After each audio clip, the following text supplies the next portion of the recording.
સુગંધનું સરનામું સંયમ,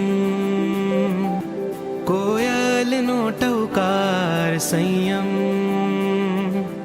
ઝરણાનું સંગીત સંયમ, સર્વજીવોથી પ્રીત સંયમ, જીવન ગુરુને ચરણે સમર્પણ, દુર્ગતિનું હવે નહીં કોઈ કારણ, શુભ ભાવોથી મહેકે સંયમ,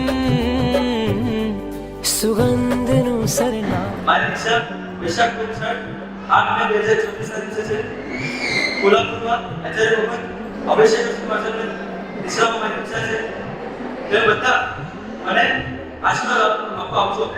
મારો પ્રેમ પ્રભુ પ્રત્યે અને સમર્પણ સદગુરુ પ્રત્યે એવી સ્થિતિ વધે જે સોનાનો ભાવ વધે છે. બસ તમે બધા મને આશીર્વાદ આપજો.